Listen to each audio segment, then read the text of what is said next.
toujours le bonheur et la grâce m'accompagneront devant sa face, dans sa présence, tellement de joie, tellement de joie. Ce que nous avons vu jusqu'à présent, nous avons compris à partir du livre des Nombres que Dieu parle à certaines personnes par des rêves et par des visions. N'est-ce pas? C'est ce que nous avons compris. Que Dieu parle à certaines personnes par des rêves et par des visions. Et nous avons également compris, avec notre frère Pierre, que Dieu nous parle également face à face. Il parle à certaines personnes face à face. Okay? Donc, il parle à Moïse face à face. Et nous savons que Moïse, là, de la Bible, lui, il est mort. Okay? Il est mort. Mais l'esprit est là. Okay? L'esprit est là. Donc, il y a des gens à qui il parle face à face. Ça, nous savons. Et nous avons donc étudié certains rêves. Nous avons commencé par le rêve de Jacob. Nous avons continué par le rêve de Joseph. Et nous avons compris pourquoi est-ce que Dieu avait enlevé Moïse de la scène à la dernière minute. Parce que Joseph, ses frères l'avaient vendu. Donc, c'était le premier qui était sorti de Canaan. Parce que ses frères l'avaient vendu. Donc, au moment de reprendre la possession de Canaan, il fallait, parce que Dieu est juste, il fallait que ce soit Joseph qui redonne Canaan à ses frères et sœurs. Ok? Et nous avons donc compris cela. Nous avons également compris, en étudiant le rêve de Salomon, que Dieu, n'est-ce pas, peut nous donner des rêves qui ne sont pas en réalité des rêves, qui sont des choses qui sont vraies, mais qu'ils passent seulement par un rêve. Nous, on croit que c'est le rêve, mais c'était la réalité. Nous avons également vu le cas de Nebuchadnezzar et nous avons compris comment certaines personnes veulent tout faire pour embellir leurs rêves. Ça veut dire qu'on te dit quelque chose, ou tu as un rêve, tu peux avoir le pasteur Christian, le pasteur Christian te dit ce que tu dois faire. Comme ça ne t'arrange pas, tu peux avoir le pasteur Martin, tu racontes au pasteur Martin, ça ne t'arrange pas, tu peux avoir le pasteur Georges, le pasteur Georges te dit ce que machin cru, ça ne t'arrange pas et tu commences à faire le tour. Et à la fin de la journée, on te montre que c'est toi qui vas balayer l'église, tu dis que non, on a dit que c'est toi qui dois acheter l'église. Ok, nous avons vu ça dans le cas de Nebuchadnezzar et Daniel. Nous avons également vu avec le cas de Joseph, le mari ou l'époux de Marie, la mère de Jésus.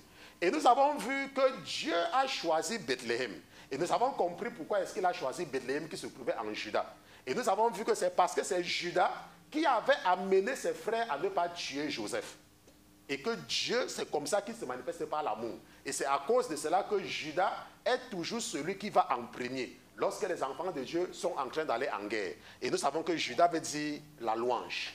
Okay? C'est pour ça que la louange et l'adoration dans l'église, c'est ça que le diable attaque le plus. Parce que quand c'est la louange qui s'avance, Dieu ne résiste pas. Et la dernière fois, nous avons également vu le cas de la femme de Ponce Pilate.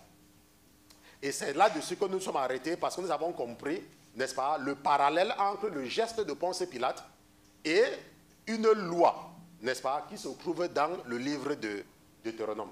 Maintenant, nous allons donc aller dans le livre de Joël. Le frère Pierre va nous amener dans Joël chapitre 2. Joël chapitre 2, dans la 8e partie. Et nous allons lire Joël chapitre 2, nous lisons les versets 27 à 29. Joël chapitre 2, versets 27 à 29. Ok. Amen. Joël chapitre 2, verset 27. Amen. La parole de Dieu nous dit. La parole de Dieu nous dit. Vous saurez que je suis au milieu d'Israël. Donc vous saurez que je suis au milieu d'Israël. Que moi, l'Éternel, je suis votre Dieu. Je suis votre Dieu. Et qu'il n'y en a point d'autre Dieu. Qu'il n'y en a point d'autre. Et qu'il n'y en a point d'autre. Oui. Amen. Et mon peuple ne sera plus jamais confus. Et mon peuple ne sera plus jamais confus. Une fois de plus, le Saint-Esprit me demande de m'arrêter encore ici là pour revenir, pour voir ce que nous sommes en train d'étudier depuis un certain temps. La Bible dit que moi, virgule, l'Éternel, virgule, je suis votre Dieu. Que moi, virgule, l'Éternel, qui est son nom, je suis votre Dieu. Donc, nous comprenons donc que lorsque la Bible dit que tu ne prononceras pas le nom de l'Éternel, ton Dieu, en vain, nous comprenons que Dieu s'est arrangé pour ne pas nous punir pour rien, à cause de notre ignorance. Parce qu'il y a des gens qui disent que, vraiment, si ce n'est pas Dieu, si ce n'est pas Dieu, hein, si ce n'est pas Dieu, hein, attends, je te jure au nom de Dieu. Et nous voyons que la raison pour laquelle rien ne t'arrive, c'est parce que tu n'as pas prononcé le nom de Dieu.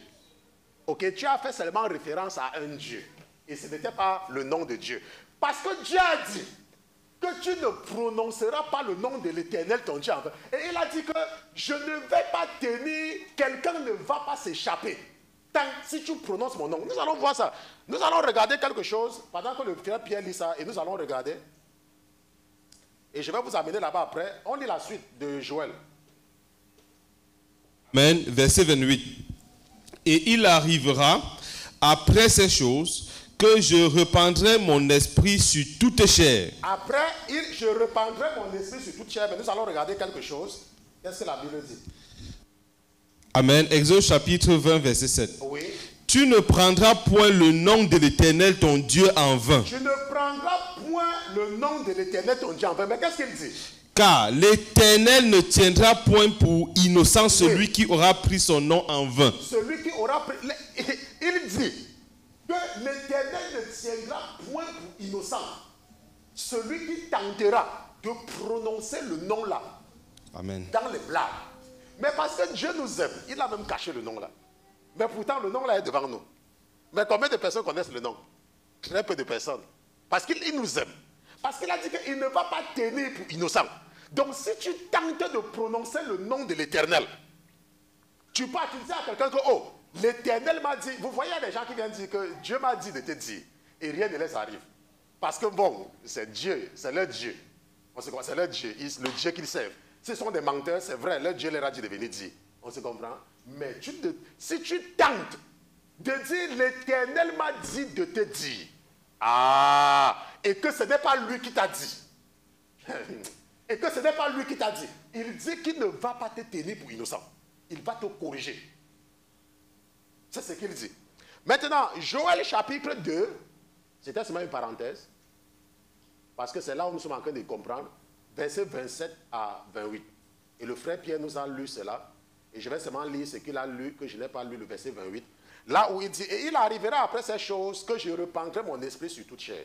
Vos fils et vos filles prophétiseront. Vos vieillards auront des songes et vos jeunes gens auront des visions. Ça veut dire quoi? Ça veut dire que le don des rêves, ce n'est pas quelque chose qui appartient à un groupe de personnes. Comme la sacrificature, par exemple. La Bible dit que les fils, que Aaron et ses fils, et c'est précisé. Et la Bible dit que les Lévites vont aider Aaron à exercer. Mais la Bible dit que dans le domaine de la prophétie, dans le domaine des visions et dans le domaine des songes, vos fils et vos filles auront des visions et seront des prophètes. C'est pour cela qu'il y a ce qu'on appelle des prophétesses. Ok, il y a des prophétesses. Il y a des femmes à qui Dieu montre des visions. Et Dieu peut montrer à une femme une vision, une femme. Et la femme là vient et elle dit, elle part chez un pasteur. Elle dit, pasteur, l'Éternel m'a dit de te dire. Parce que la Bible dit qu'il y a des femmes prophétesses. Ok, maintenant, lorsque c'est l'Éternel qui t'a appelé, laissez-moi vous dire, il ne peut pas aller contre sa parole. Ce n'est pas possible. Il ne peut pas. Hier, il a mis dans mon cœur cette semaine d'entrer en contact avec une sœur, la sœur Gracia. Il a mis seulement dans mon cœur de la rechercher. Et j'ai demandé à une de vos sœurs d'entrer en contact avec elle. Et je parlais avec Gracia hier. Et elle m'a dit quelque chose. Elle me dit, pasteur, le Seigneur m'a dit que nous ne devons pas commencer une église. Mais son mari est un pasteur. Mais elle ne comprenait pas pourquoi. Et c'est après que l'Esprit m'a dit que, est-ce que tu vois? Parce que si le Seigneur leur avait donné l'autorisation de commencer une église, qu'est-ce qu'elle devait faire après? Son mari devait voyager, devait devenir maman pasteur, n'est-ce pas? Mais le Seigneur dit que nous ne devons pas commencer une église. Parce que la parole de Dieu, quand Dieu te parle, il n'y a pas quelque chose, il n'y a pas une contradiction dans ce qu'il fait. Mais tu vas voir les sorcières à qui le diable vient donner des fausses visions. Et après, elles partent, elles ouvrent une église. L'église des rachetés de Jésus-Christ. Quel Jésus-Christ? Ou l'église de tonton Jésus revient dans 3 jours. C'est qui? Tu es en train de parler pour toi. Dieu ne va jamais demander à une femme d'aller se placer devant les gens pour prêcher. Ça ne se trouve nulle part. Ce n'est pas dans la Bible, ce n'est pas biblique. On se comprend. Maintenant, nous avons donc compris que selon la parole de Dieu, il y a des femmes prophétesses. Il y a des femmes qui ont des songes. Même les petites filles, même les jeunes filles. La Bible dit que vos filles, prophétiseront. Vos filles. Donc, on n'a même pas besoin d'avoir même 20 ans. Une petite fille qui est intéressée à la parole de Dieu peut prophétiser, peut venir dire quelque chose à ses parents. Que le Seigneur m'a dit de te dire quelque chose. Ou alors, papa ou maman, j'ai vu ceci. C'est biblique. Mais ça ne sera pas un enfant à qui tu achètes seulement les téléphones et les PlayStation. Dieu ne va pas venir lui parler. Parce que l'enfant là ne le connaît même pas. Parce que vous savez que nous avons grandi dans des familles que nos parents ne connaissaient pas Dieu. Et à cause de l'ignorance de nos parents, ils nous ont encouragés d'aller adorer les statues. À cause de leur ignorance. Ce n'est pas que c'était leur intention, mais c'était l'ignorance de nos parents. Et à cause de leur ignorance, nous avons grandi dans des maisons où nous n'avons jamais vu nos parents à l'église. Mais ce sont les mêmes parents qui nous encourageaient pourtant à aller adorer les statues. À cause de l'ignorance. Parce que l'esprit qui opérait en eux, c'est cet esprit-là qui les poussait à nous pousser d'aller adorer les statues. Mais ça, c'était avant. Maintenant, nous qui avons grandi et qui avons l'éducation et la connaissance, le diable est en train de nous utiliser pour donner aussi des statues et des idoles à nos enfants. De la même façon. Vous allez voir dans une maison, quand l'enfant a l'anniversaire ou un truc, le parent achète Nintendo Génération 4. Et mon fils doit avoir Nintendo. Nintendo. Tu le vois, il est là. Il est là. Hein? Il y a des parents. L'enfant n'a même pas, je ne sais pas comment on travaille. Quand c'est l'anniversaire de l'enfant, il achète iPhone 11. Non, mon fils. Et quand il part à la réunion, dans les tontines, c'est sûr dans les tontines qu'on a le genre de conversation là. Non, j'ai acheté le iPhone 11 à mon enfant. Et parce qu'il veut gonfler à la tontine, n'est-ce pas? Que non, même ma fille a iPhone 11, 10. Et ce sont les idoles que vous donnez à vos enfants. Laissez-moi vous dire, le Seigneur attire mon attention sur ces choses. Pour élever un enfant, vous n'avez pas besoin de ça. Nous avons grandi sans ça. Ça veut dire qu'ils peuvent grandir sans ça. Il faut seulement trouver le temps sur les enfants. Le temps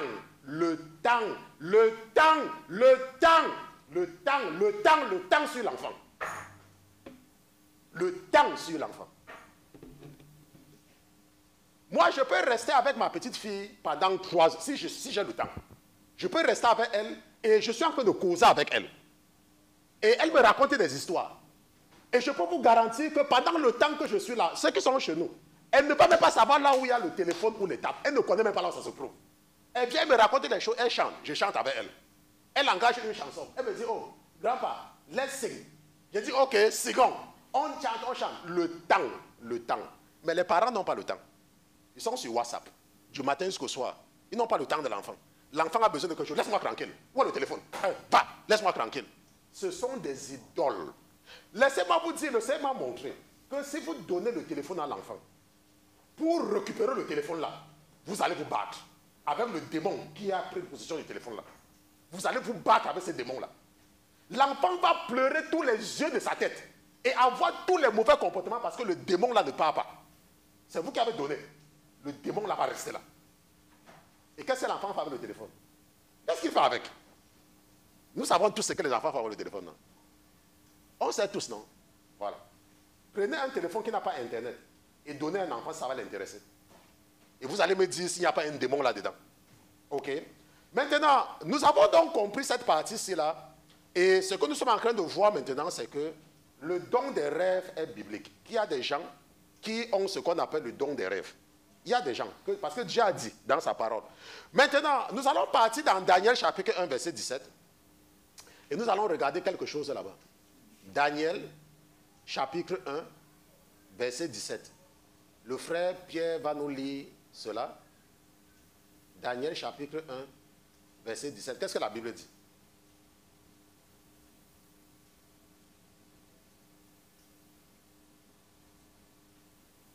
Daniel, chapitre 1, verset 17. La Bible dit que, oh Dieu,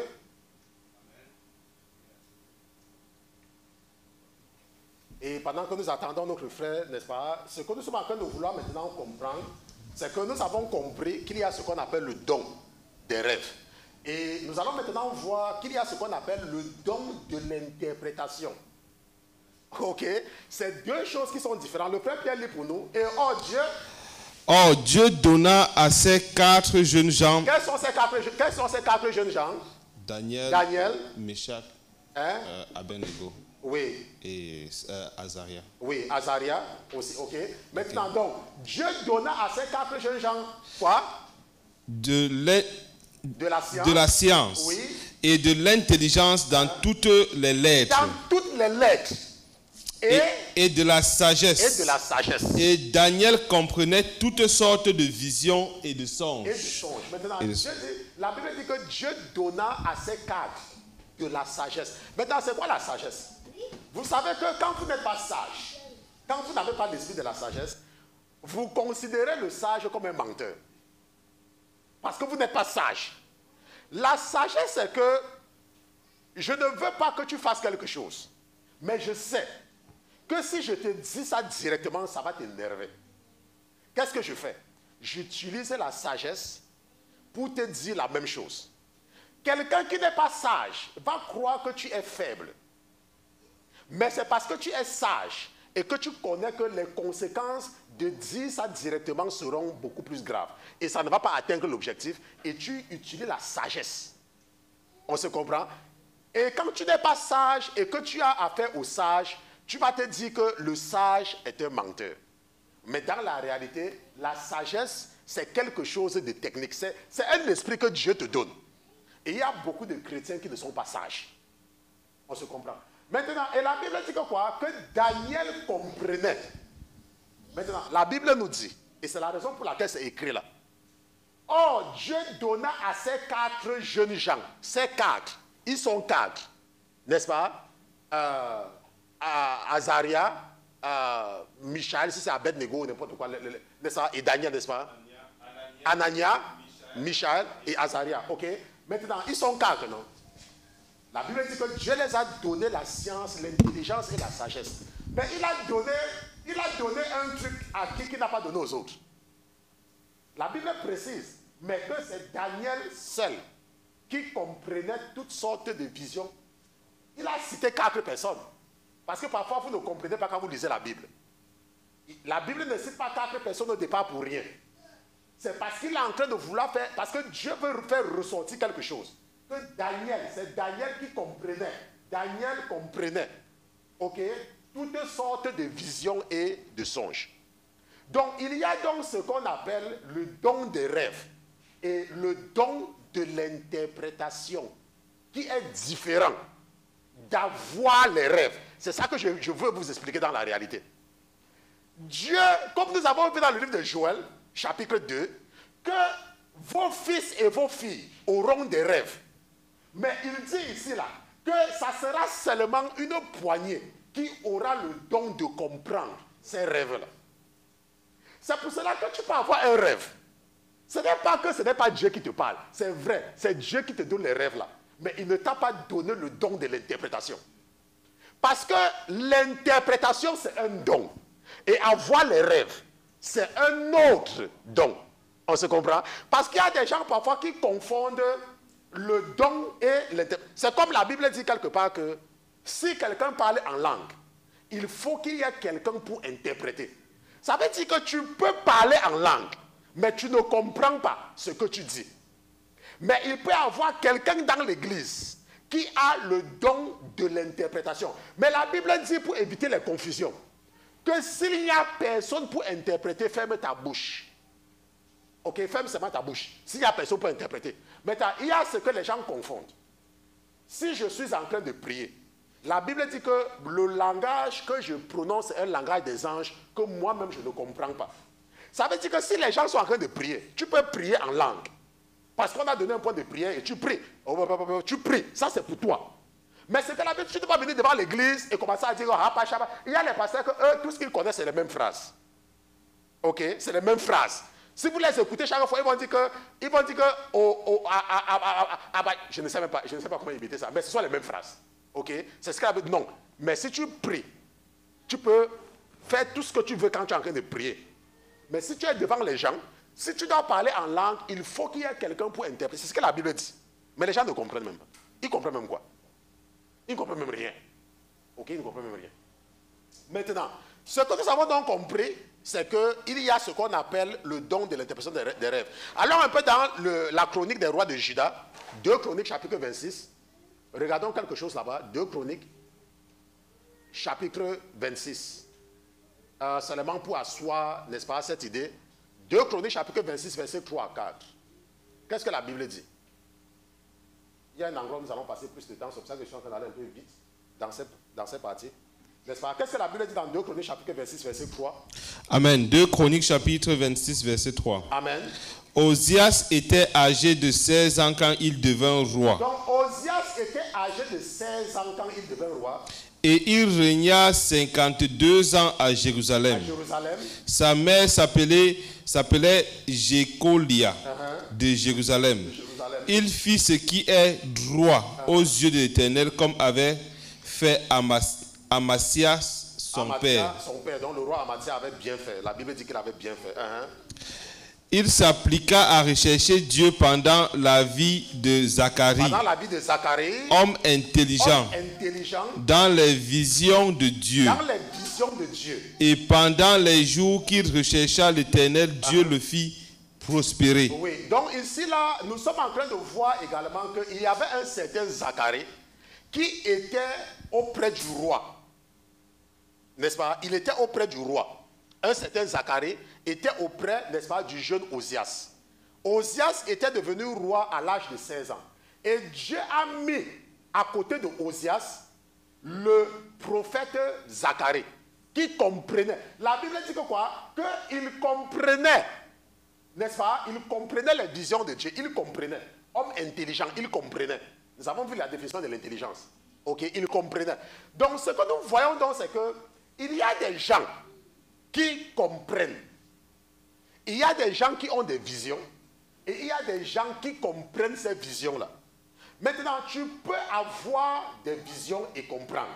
Ça veut dire que tu as reçu le don des rêves et le don de l'interprétation des rêves. Mais tu peux aussi seulement avoir le don des rêves. Et chacun, la Bible dit que chacun opère selon la mesure qui lui a été donnée. Donc quand tu sais que non, je n'ai pas, ne cherche pas à te donner de l'importance. Maintenant, comment est-ce que tu vas faire pour savoir que tu as le don de l'interprétation? Lorsque Dieu te donne quelque chose, Dieu, c'est un patron. C'est un chef d'entreprise. C'est un patron. Et il n'y a pas un chef d'entreprise qui va te donner un travail sans te former. Enfin, moi, je ne connais pas. Donc, ce qui se passe, c'est que quand Dieu veut te rassurer sur quelque chose, et nous avons vu qu'avoir le don des rêves, ce n'est pas que quelqu'un va venir te dire que, oh, Dieu va te donner le don des rêves. Ça n'existe pas.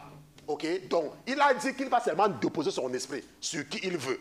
Il n'a pas dit qu'il va partir dire à quelqu'un de venir te dire que j'ai déposé mon esprit sur toi. Ce n'est pas ce qu'il a dit. Il a dit qu'il va déposer son esprit sur les fils et les filles, sur les jeunes et sur les grands, sur les vieillards. Maintenant, quand Dieu commence à te former, il te forme dans la réalité à comprendre ce que tu vois. Il te forme. Il te montre quelque chose. Il dit, Jérémie, qu'est-ce que tu vois? Les gens pensent que c'est... Ok, allons dans Jérémie. Je veux seulement vous montrer comment Dieu te forme. Quand il te donne le don de l'interprétation des rêves, il te forme. Ok, regardons Jérémie chapitre 24, verset 1. Amen. Oui. L'Éternel me fit voir une vision. Voilà, l'Éternel me fit voir une vision. Et voici, oui, 2 paniers de figues étaient posés devant le temple de l'Éternel. Oui. Après que Nebuchadnezzar, oui, roi de Babylone, eut transporté de Jérusalem Jéconia, oui, fils de Joachim, roi de Juda, oui, et les principaux de Juda, avec les charpentiers et les serruriers. Oui. Et il les eut emmenés à Babylone. Oui, l'Éternel me fait pour une vision. Et voilà la vision qu'il a vue. Maintenant, verset 2. L'un des paniers avait de fort bonnes figues. L'un des paniers avait de fort bonnes figues. Comme sont d'ordinaire les figues de la première récolte. Et l'autre panier avait de fort mauvaises figues. Dont on ne pouvait manger tant elles étaient mauvaises. Tant elles étaient mauvaises. Maintenant, regardons maintenant. Qu'est-ce que la Bible dit? Et l'Éternel me dit. Que vois-tu, Jérémie? Que vois-tu, Jérémie? Que vois-tu? Amen. Et l'Éternel me dit, Jérémie. L'éternel, hein, c'est l'éternel. L'éternel me dit, que vois-tu, Jérémie? Et qu'est-ce que Jérémie répond? Et je répondis. Des figues. Des figues. Les bonnes figues. Oui. Fort bonnes. Et les mauvaises. Fort mauvaises. Trop mauvaises. Pour être mangées. Et qu'est-ce que l'Éternel, la parole de l'Éternel me fait adresser et me dit? Et la parole de l'Éternel me fut adressée et me dit. Ainsi a dit l'Éternel, le Dieu d'Israël. Comme tu distingues ces bonnes figues, ainsi je distinguerai pour leur bien les captifs de Juda que j'ai envoyés de ce lieu au pays des Chaldéens. Bon, maintenant, nous pouvons lire ceci là, mais nous n'avons pas le temps pour lire ça. Mais ce que je veux seulement vous faire ressentir, c'est que quand Dieu te donne le don de l'Éternel, il te forme. Il va te demander. Et c'est comme cela que parfois quand je viens ici, je vous dis, l'Éternel m'a montré une femme. La femme était comme un homme. Mais elle était comme une femme. Mais quand je m'approchais, et j'ai vu que c'était plutôt un homme, j'ai dit, mais après il a tourné. J'ai vu une fille. Elle avait l'apparence d'une fille comme une majorette. Mais en fait, c'était un garçon. Et je n'ai pas compris. Et quand je me suis réveillé, j'ai demandé, Seigneur, ça c'est quoi? Et le Saint-Esprit me dit que ce que tu as vu, on se comprend? Moi, je n'ai pas compris. Je vous ai dit que je suis entré dans un supermarché. Et j'ai vu, les gens n'avaient pas les masques. Et j'ai voulu courir pour aller les accuser que, mais on a dit qu'on doit avoir les cache-nez. Vous n'avez pas le cache-nez. Pendant que je courais, on a dit, hey, est-ce que tu as compris ce qu'on t'a montré? On m'a dit que c'est pour aller dire que la fin de la pandémie est proche. On se comprend? Donc, quand on te donne, parce que parfois, il y a les gens qui, quand ils ne comprennent pas, ils ne comprennent rien. D'abord, ils ne comprennent même rien. Ok? Allons-y. On retourne là où on était. Je n'ai pas envie de m'attarder trop là-dessus, parce que je voulais seulement vous expliquer qu'il y a que quand Dieu te donne, il te forme. Et moi, dans mon cas particulier, ma formation continue. Il y a des rêves que je ne comprends pas.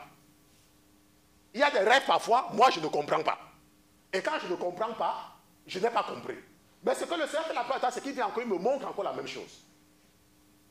Et puis maintenant, il dit que j'ai vu ça. Seigneur, ça veut dire quoi? Il dit que ok. Et ce qu'il va faire, c'est qu'il va mettre dans mon cœur d'aller lire quelque chose dans la Bible. Et c'est là où je vais commencer à comprendre. Donc vous voyez que parfois, ce n'est pas tous les rêves qui sont faciles à décoder. Il y a des rêves qui sont compliqués, il y a des rêves qui sont faciles. Mais Dieu ne peut pas te dire que tu... Alors un peu dans... Maintenant, ce que nous allons voir, c'est là où le diable est champion. Les faux rêves. Et c'est là où beaucoup de personnes tombent dans le piège. Les faux rêves. Et c'est là où nous allons beaucoup durer. Okay, pour terminer avec cette série d'enseignements. Parce que je pense que nous allons terminer parce que nous commençons ça avec 30 minutes de retard. Maintenant, nous avons vu que Dieu peut donner les songes et des visions. Mais nous avons compris qu'il y a une catégorie de personnes à qui il donne le don de comprendre ces visions-là. Et je vous ai dit plusieurs fois que ce n'est pas parce que Dieu a amené quelqu'un en enfer et l'a amené au paradis que la personne comprend la Bible. Dieu peut t'utiliser, toi Pierre, il part, il te montre l'enfer. Et tout ce qu'il te demande de faire, c'est de venir dire ce que tu as vu. Pas de devenir un pasteur. Tu as vu, viens, tu dis ce que tu as vu, tu quittes sur ça, assois-toi. Parce qu'il y a des gens. Parce qu'un illuminé va venir dire que oh, je suis parti en enfer, je suis parti au paradis. La personne commence à raconter n'importe quoi, tu commences à suivre parce que la personne... Qui t'a dit ça? Ce n'est pas parce que tu es parti au paradis ou en enfer que tu connais la Bible. La compréhension de la Bible, c'est autre chose. C'est comme je peux dire à quelqu'un, va m'acheter quelque chose. et tu pars, tu m'achètes, tu reviens. Ça veut dire que tu connais les gens qui revendent dans la boutique là. Mais tu vas venir me dire, tu vas me décrire la boutique. Parce qu'il y a les gens parfois, parce qu'il a dit que oh, celui-ci là, le ciel là, mais non, paradis en enfer. Ça veut dire qu'il connaît la Bible. Qui t'a dit ça? Ce n'est pas comme ça que ça marche. Ok? Maintenant, allons maintenant dans le livre du prophète Jérémie. Je remercie le Seigneur qui nous a amené là-bas 30 minutes. Jérémie chapitre 29. Vous savez que ce qu'il fait souvent, c'est que parfois le Saint-Esprit prend le relais. Et quand moi je vais terminer quelque chose, après on me dit que hey, c'est nous qui te donnons les ordres. Hein. Tu ne viens pas là pour faire ce que tu veux. Jérémie chapitre 29. Nous allons maintenant voir quelque chose de très important sur les faux rêves. C'est là où le diable attrape beaucoup de personnes. Les faux rêves et les fausses visions. Ok, maintenant. Tonton, Jérémie chapitre 29, verset 1. Vous voyez, même votre frère, lui là, quand je parle, lui, parfois il veut seulement m'écouter. Il oublie qu'il doit lire. Hein?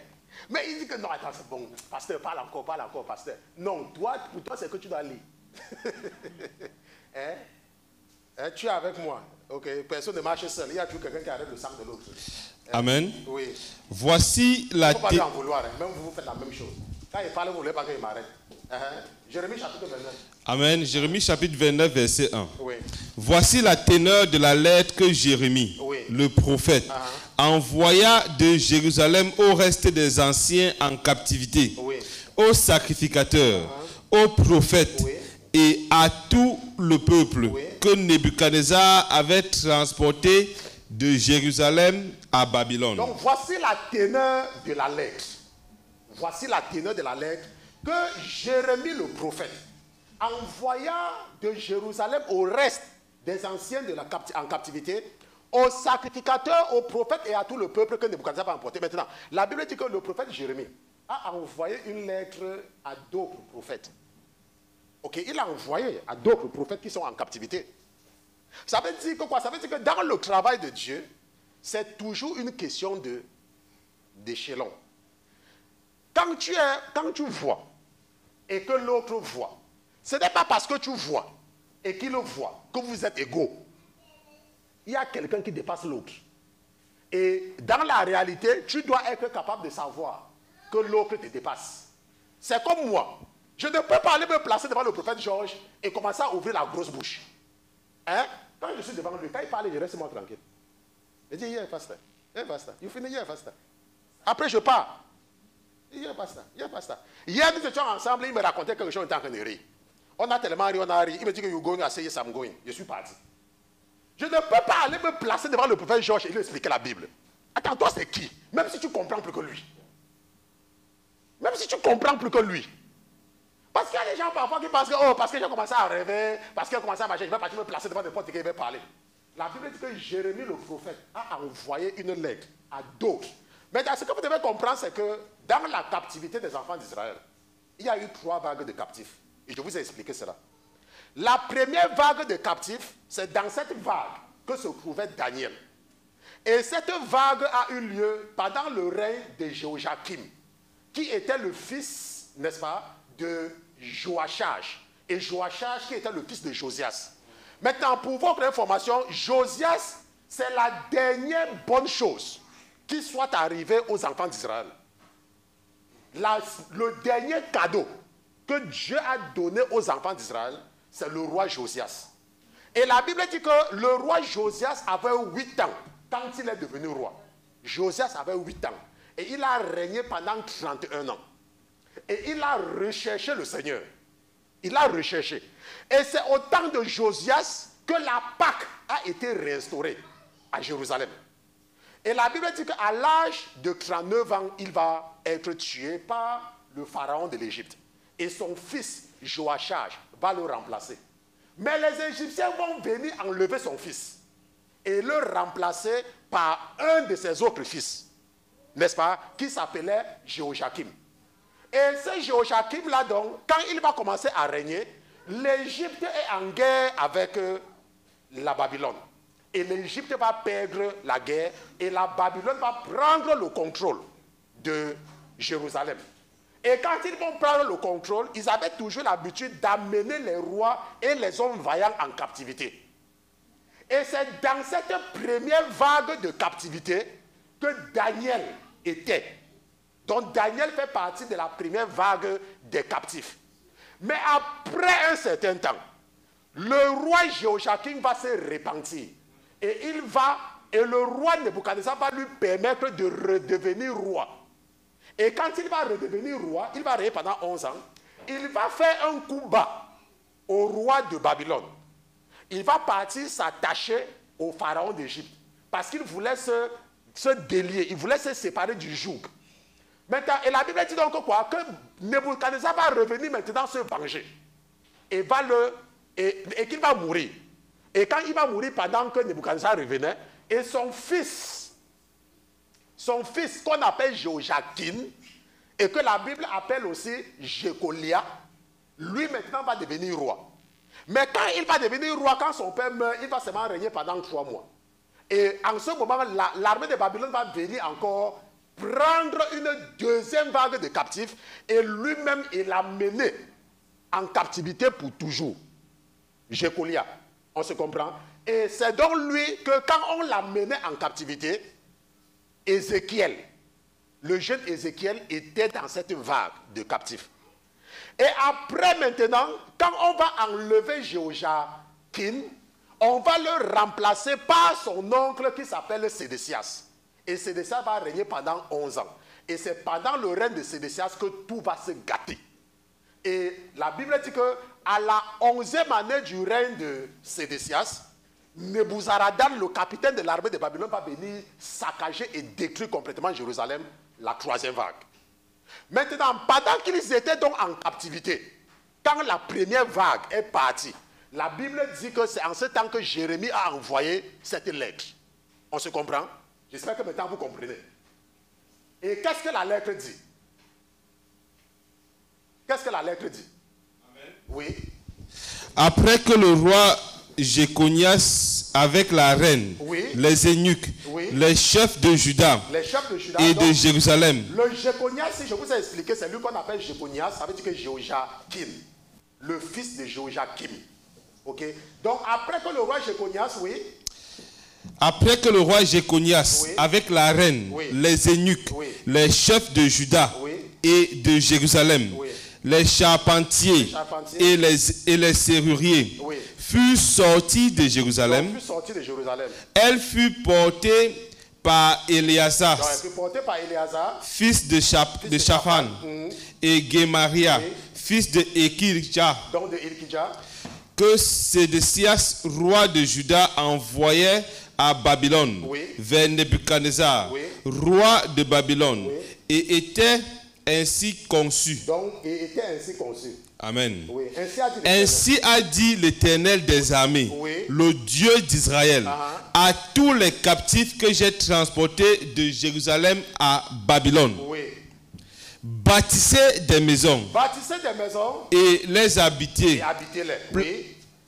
Plantez des jardins, oui, et mangez les fruits. Mangez-en des fruits. Oui. Prenez des femmes, et ayez des fils, et des filles. Oui. Prenez des femmes, oui, pour vos fils, et donnez des maris à vos filles, afin qu'elles enfantent des fils, oui, et des filles. Oui. Multipliez-vous là. Et ne diminuez point. Et ne diminuez point, autant pour moi. Oui. Et ne diminuez point, oui, par la grâce de Dieu. Oui. Cherchez la paix de la ville, oui, où je vous ai transporté, oui, et priez l'Éternel pour elle. Car dans sa paix, vous aurez la paix. C'est ça que les gens ne comprennent pas pourquoi parfois on prie pour le pays dans lequel on se trouve. Parce que si on te dit prions pour Donald Trump, et toi tu refuses, tu dis que oh, je ne l'aime pas. Je ne prie pas pour lui. Et qu'il y a des problèmes. Toi-même, tu vas souffrir. Hein? C'est pour ça que Dieu nous conseille de prier pour nos dirigeants. Ok, voilà. Maintenant, verset 8. Amen. Verset 8. Oui. Car ainsi a dit l'Éternel des armées, le Dieu d'Israël. Voilà, maintenant, qu'est-ce que l'Éternel a dit? Lis maintenant. Que vos prophètes, oui, qui sont parmi vous, et vos devins ne vous séduisent point. Et ne croyez pas aux songes que vous voyez. Maintenant, que vous songez. Oui, et ne croyez pas aux songes que vous songez. Que vos prophètes ne vous séduisent pas. Et ne croyez pas aux songes que vous songez. Et le verset 9 dit que quoi? Car ils vous prophétisent faussement en mon nom. Je ne les ai point envoyés, dit l'Éternel. Car ainsi a dit l'Éternel, dès que 70 seront accomplis pour Babylone, dès que 70 ans seront accomplis pour Babylone, je vous visiterai et j'accomplirai ma bonne parole à votre égard pour vous faire retourner en ce lieu. Voilà, maintenant, la Bible dit dans Jérémie chapitre 29, verset 8 que vos prophètes qui sont parmi vous et vos devins ne vous séduisent point et ne croyez pas aux songes que vous songez. Parce qu'il y a des gens, parfois ils ont un rêve. Ils viennent, ils disent au pasteur, oh pasteur, j'ai eu tel rêve. Le pasteur regarde, le pasteur analyse, ça ne donne pas. Ça n'a pas la tête, ça n'a pas la queue, et le pasteur dit que ok, c'est bon, on va encore prier par rapport à ça. Et la personne dit que ah, le pasteur n'a pas vu. Ah, pasteur, tu dis que tu comprends les rêves. Comment moi j'ai un rêve et je te dis tu ne vois pas, machin, ainsi de suite. La Bible nous dit qu'il y a des rêves qui ne veulent rien dire. Mais attends. C'est moi qui ai écrit. La Bible dit que ne croyez pas aux songes que vous songez. C'est le prophète. Et c'est Dieu qui lui avait dit d'envoyer cette lettre à d'autres prophètes. Rappelez-vous, nous avons vu que parmi ces prophètes-là, Daniel est là. Daniel est déjà là-bas.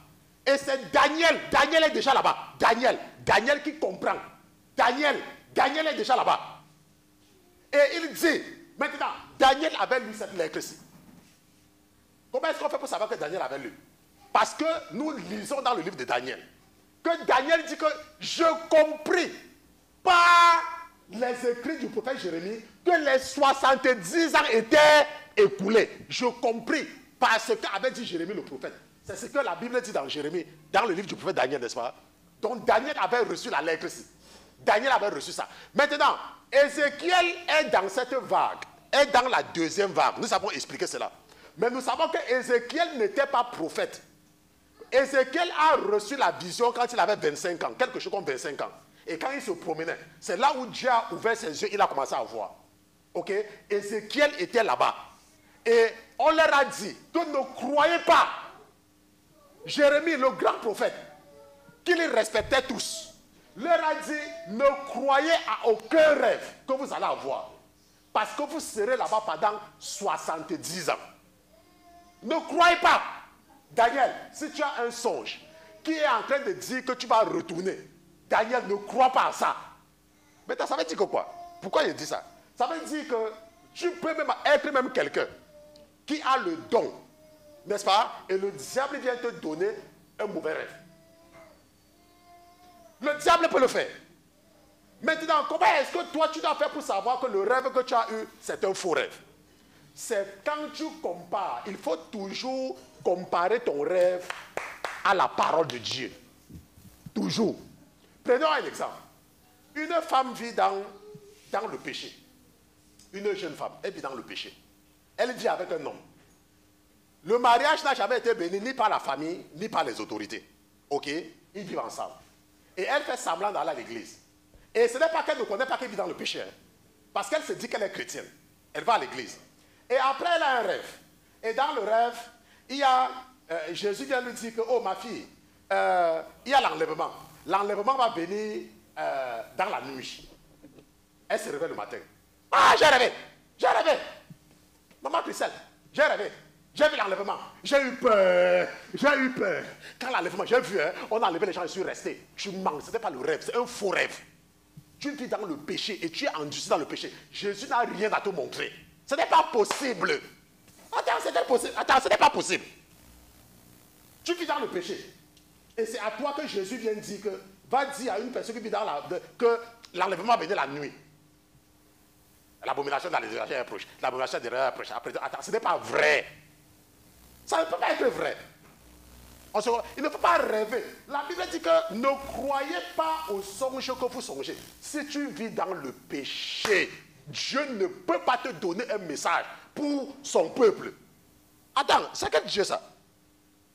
Attends, tu crois que tu vis dans le péché et Dieu vient te donner un message pour son église? Ce n'est pas possible. Il faut que tu sois bête d'abord pour croire moi ces rêves-là. Maintenant, tonton, nous allons partir dans Jérémie chapitre 23 et nous allons voir quelque chose là-bas. Nous sommes dans le livre du prophète Jérémie. Oh, Jérémie, j'aime le livre du prophète Jérémie. Oh, meilleur livre. Jérémie chapitre 23, nous lisons à partir du verset 23. La première fois que j'ai lu le livre du prophète Jérémie, ça devait peut-être en 2010, je ne comprenais même encore rien. Mais quand j'ai commencé à lire ça, j'ai commencé à comprendre. Ça me touchait, ça entrait comme si ça entrait dans mes os. Ça entrait. Tu sais, comme quelque chose entre. Et ça comme par exemple que tu manges le poulet DG. N'est-ce pas? Tu sens que c'est bon. Et quand tu manges comme ça, on te met encore même l'eau glacée à côté. Ah! C'est comme ça que Jérémie était avec moi. Voilà, on regarde tonton. Jérémie 23, 23. Amen. Jérémie chapitre 23, verset 23. Oui. Ne suis-je un Dieu que de près, dit l'Éternel, et ne suis-je pas aussi un Dieu de loin? Quelqu'un se cachera-t-il dans des cachettes où je ne le vois point, dit l'Éternel. Ne remplissez pas, ne remplis-je pas, moi, les cieux et la terre, dit l'Éternel. Dit l'Éternel. Amen. Oui. J'ai entendu ce que disent ces prophètes Qui font quoi? Qui prophétisent le mensonge en mon nom. En disant quoi, tonton? En disant, j'ai eu un songe, j'ai eu un songe. Jusqu'à quand? J'ai entendu ce que disent ces prophètes qui prophétisent le mensonge en mon nom en disant, j'ai eu un songe, j'ai eu un songe. Dieu dit qu'il a entendu. Ces prophètes qui prophétisent le mensonge en disant, j'ai eu un songe, j'ai eu un songe. Oh, j'ai rêvé qu'un pasteur, j'ai rêvé que... Dieu dit qu'il a entendu. Il dit qu'il a entendu. Ok. Verset 26. Verset 26. Oui. Jusqu'à quand ont-ils la pensée, ces prophètes qui prophétisent le mensonge, prophètes de la tromperie de leur cœur? Prophètes de la tromperie de leur cœur. Ont-ils le projet de faire oublier mon nom à mon peuple, par les songes que chacun d'eux raconte à son prochain, comme leur père? Ont-ils oublié mon nom pour Baal? Que le prophète... Quelqu'un a compris ce que ça veut dire? Quelqu'un a compris ce qu'il a en train de dire? Il a en train de dire que ont-ils le projet de faire oublier mon nom à mon peuple? Et il dit, comme leurs pères ont oublié mon nom pour Baal, ça veut dire quoi? Ça veut dire que Baal peut venir te donner un rêve. Et que ce n'est pas l'Éternel. Parce qu'il dit que ont-ils le projet de faire oublier mon nom à mon peuple? Donc, attends. Donc, tu crois que tu couches avec les femmes dans l'église? Tu penses que tu voles l'argent de l'église? Tu penses que tu fais n'importe quoi avec l'argent de l'église sans rendre compte à personne? Et tu viens, tu commences à raconter des choses. Moi, je ne suis pas avec toi. Les songes que tu as là, c'est Baal qui te donne les songes là. Je ne suis pas sur ça. Comme leurs pères ont oublié mon nom pour Baal, ont-ils le projet de faire oublier mon nom à mon peuple? Verset 28. Que le prophète qui a un songe. Que le prophète qui a un songe raconte le songe. Oui. Et que celui qui a ma parole prononce ma parole en vérité. Oui. Qu'a fait la paille avec le froment. C'est ce que l'Éternel dit, ok. Que le prophète qui a un songe. Dieu a raconté le songe, non? C'est pas que tu vas appeler un pasteur par derrière. Tu dis au pasteur, Jésus est venu me dire que viens raconter. Viens, tu te places devant l'église, tu dis ce que tu as vu. Les vrais enfants de Dieu vont reconnaître. Les vrais enfants de Dieu. C'est ce qu'il a fait de dire. Que le prophète qui a un songe vient raconter. Viens raconter. Tu as eu un songe, non? Viens raconter. C'est ce que Dieu te dit. Viens raconter. Viens dire ce que tu as vu. Et que tout le monde ne vient pas dire que, oh, Dieu m'a dit que tu as eu un songe. Viens dire ce que tu as eu. C'est ce que la parole. Viens dire ce que tu as eu une fois. Ah, j'ai eu le rêve, j'ai un songe. Le songe là, ça veut dire que, oh ma soeur, Dieu m'a dit de te dire que, attends, quel Dieu? Oh Dieu, oui, ton Dieu, Dieu le Baal. Ok, c'est Baal qui t'a dit. C'est ce que la Bible dit ici, là, n'est-ce pas? Maintenant, et qu'est-ce que le verset 29 dit? Ma parole n'est-elle pas comme un feu? Ma parole n'est-elle pas comme un feu? Dit l'Éternel. Dit l'Éternel. Et comme un marteau qui brise le roc. Et comme un marteau qui brise le roc. C'est pourquoi voici. Il y a les gens qui disent que, oh, il y a une de vos sœurs qui m'a écrit un jour. Elle me dit, oh pasteur, je n'ai même pas envie de dire ça. Je sais que c'est l'ennemi qui est en train de travailler dans elle. Il y a des gens qui pensent que la prédication de la croix fait plaisir. Laisse-moi te dire. Laisse-moi te dire. La parole de Dieu, la Bible dit que la parole de Dieu est un feu. Et le feu, ça fait mal. La Bible dit que la parole de Dieu, c'est comme un marteau. Tonton, quelqu'un t'a frappé la latte sur la tête? Hein? Eh bien, on t'a frappé la latte. La Bible dit que la parole de Dieu, c'est comme un marteau qui brise le roc. Mais il y a des gens qui vont venir me dire, et ils ont même l'audace, enfin ce n'est pas eux, je sais que ce sont les esprits qui les encouragent, à m'écrire des lettres kilométriques pour me raconter des choses qui n'ont même pas de sens. Hein? Donc ça veut dire que quand toi tu veux écouter un pasteur, tu veux écouter ce qui t'arrange. Hein? Tu veux écouter ce qui est bien. Et il y a même des gens, hein, quand ils s'entendent le pasteur prêcher, ça ne s'agresse pas à eux. Hein. Ce que le pasteur prêche, c'est toujours pour les autres. Et quand le pasteur prêche, il dit que oui, pasteur, preach, preach, pasteur, preach, preach, preach. Et quand il dit preach, pasteur, il te regarde, hein, que c'est ce qu'elle fait. Pasteur, preach, preach, preach. Quand le pasteur prêche pour toi aussi. Le pasteur ne prêche pas seulement pour quelqu'un d'autre. Le pasteur a de prêcher aussi pour toi. Quand tu étais à New York, quand tu vois passer un pasteur qui de prêcher, tu entends, il y avait des femmes là. Il y avait une femme là, elle avait un salon de coiffure.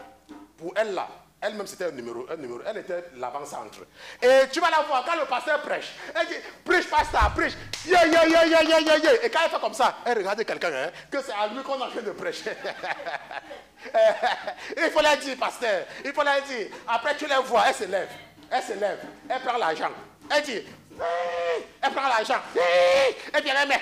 Elle part s'asseoir encore. Elle part s'asseoir. Après, tu les vois le lendemain, quand il vient, comme il était sur le premier à l'église là, tu les vois parfois, ils viennent parler avec moi. Quand ils viennent parler avec moi, une personne les salue. Elle a dit, hey, ma sister, thank you.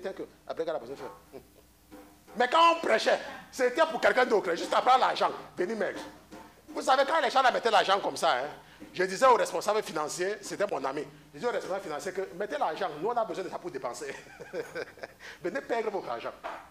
Okay? Il y a les gens que quand le pasteur prêche aux autres. Ce n'est pas pour eux.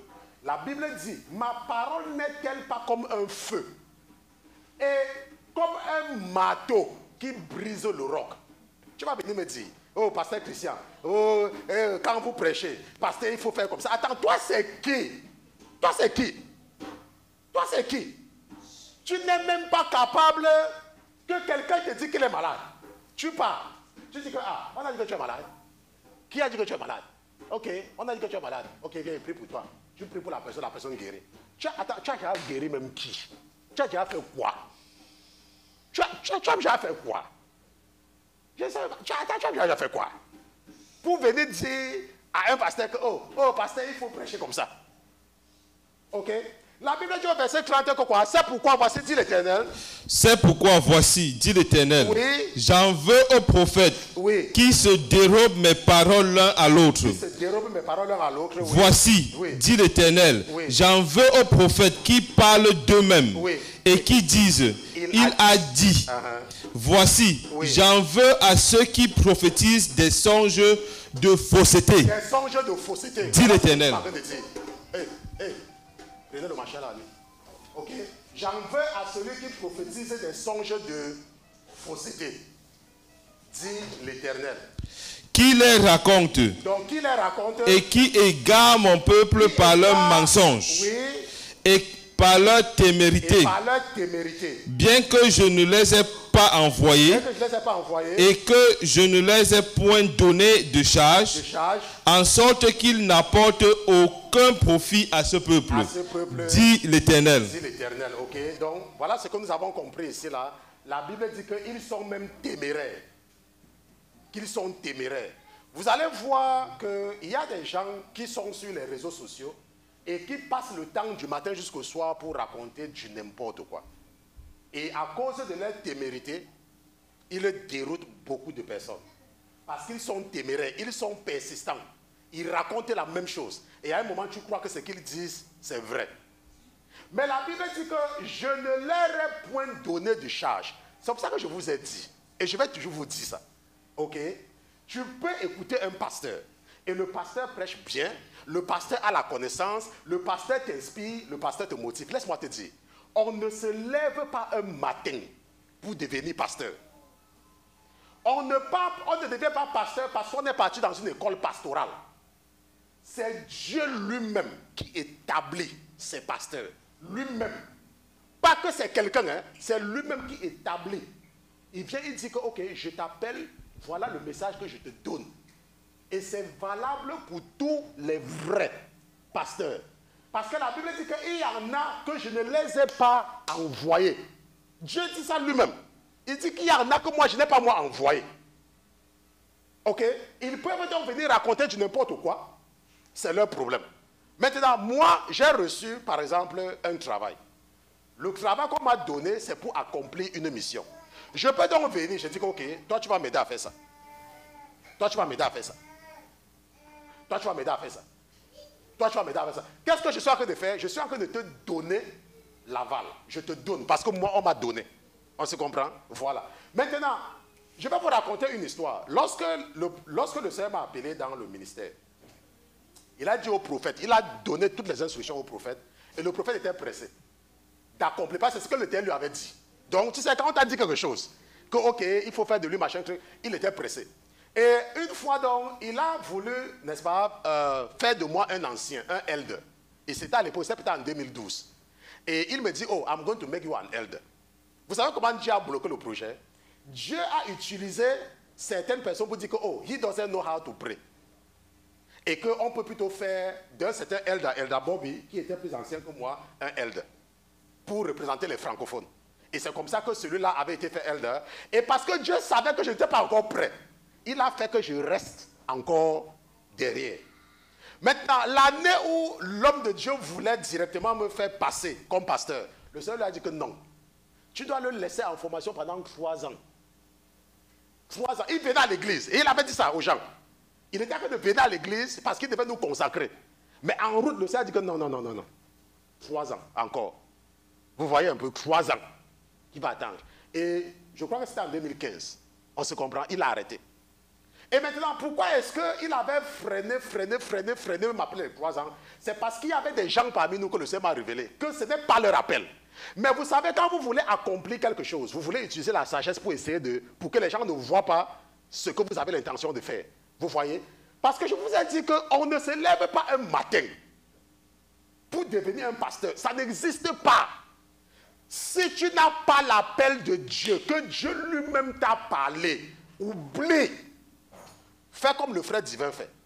Il dit, frère divin, le messager. Il s'arrête là. On se comprend? Ne va pas, tu portes le titre. Oh, pasteur tel, prophète tel. Qui a fait de toi qui t'a dit que tu seras pasteur? Qui t'a dit? Et c'est comme ça que vous voyez qu'il y a des gens qui se lèvent le matin. Je vais dire ce que la sœur Grâce m'a dit. Son mari, elle m'a dit que son mari était missionnaire. Et je lui ai demandé, mais pourquoi on ne te voit plus depuis? Elle dit que non, pasteur, je me suis marié. Et maintenant, j'ai 2 enfants, n'est-ce pas, une fille et un garçon. Et le Seigneur m'avait dit qu'il devait m'envoyer mon mari. Mais quand le Seigneur m'a dit également que nous ne devons pas commencer d'église. Nous devons aider les autres pasteurs, mais nous ne devons pas commencer d'église. Parce que Dieu savait, avec la révélation qu'elle a eue, le diable devait tout faire pour l'encourager à venir commencer à prêcher aussi. Pourtant, on lui a donné un témoignage. Vous voyez comment ça se passe? Donc, il faut toujours marcher selon la parole. Et il ne faut pas laisser, n'est-ce pas, qu'une personne vous trompe par rapport à quoi que ce soit. Ok? Donc, je ne sais pas à quel niveau nous nous trouvons. Je pense que nous avons épuisé, n'est-ce pas, le temps et j'ai fini. Je suis très content parce que j'ai terminé ce que je voulais faire. Et nous allons donc, n'est-ce pas, nous arrêter ici, là. Nous allons nous lever, nous allons remercier le Seigneur par rapport à ce qu'il a fait pour nous, n'est-ce pas? Nous allons le remercier pour le message d'aujourd'hui et pour cette longue série d'enseignements, 2 mois, n'est-ce pas? Dans cette série, ça fait 2 mois. Nous allons prier, nous allons le remercier pour ce qu'il a fait pour tout. Allez!